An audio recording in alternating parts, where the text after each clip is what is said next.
हाय, hello, नमस्कार. क्रांतीवीर ब्लॉग्समध्ये मी क्रांती तुम्हा सर्वांचे खूप खूप मनापासून पुन्हा एकदा नवीन रेसिपीमध्ये मनापासून स्वागत करते. तर आज आपण डब्यासाठी परफेक्ट अशी बटाट्याची सुकी भाजी कशी बनवायची ते पाहणार आहोत. तर त्यासाठी काय करायचं, सर्वात अगोदर घालायचं जिरे, मोहरी.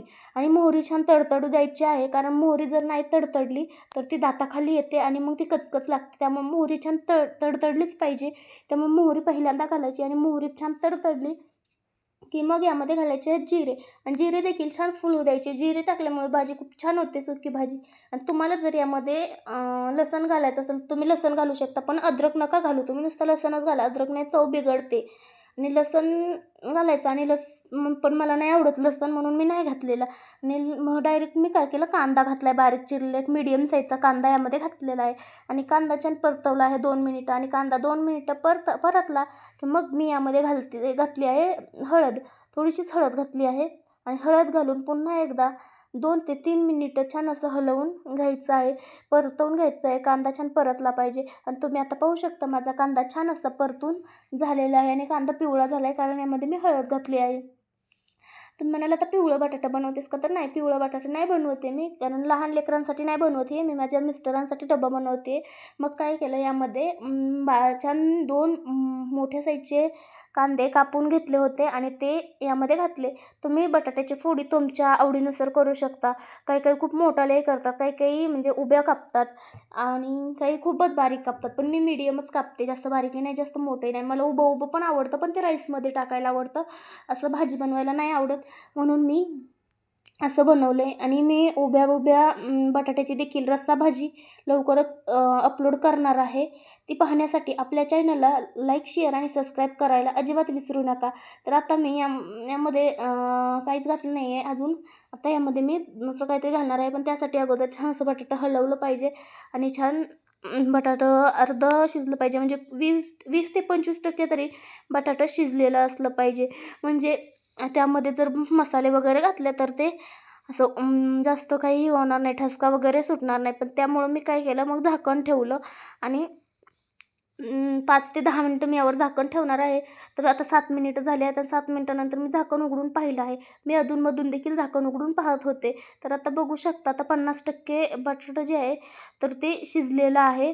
आणि थोडंसं परतवून घ्यायचं आहे बटाटा, म्हणजे मिक्स करून घ्यायचं आहे, कारण खाली चिकटलेलं असू शकतं कढईला वगैरे. त्यामुळं आधी छान उलटण्यानं हलवून घ्यायचं आहे, बटाटा सगळं सुट्टं सुट्टं करून घ्यायचं आहे.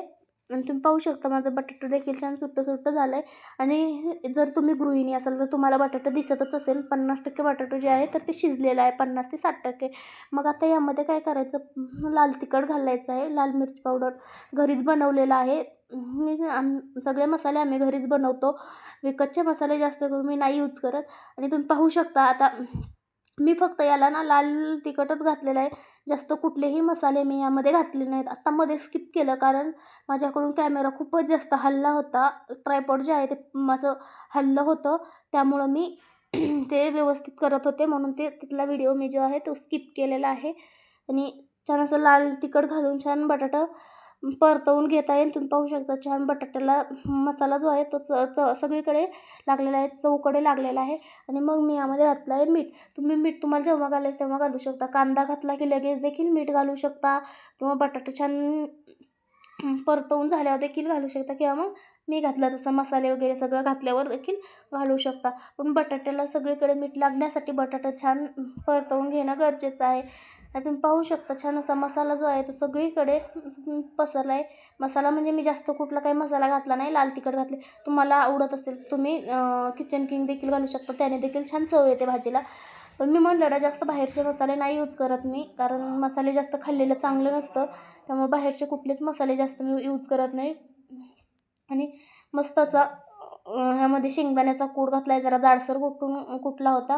पण शेंगदाण्याचा कूट भाजून घालायचा आहे, मी भाजूनच घालते शेंगदाण्याचा कूट, पण जाडसर घातला आहे. आणि आत्ता बटाटा 70% शिजला होता. आणि अजून शिजण्यासाठी मी यावर झाकण ठेवलं होतं.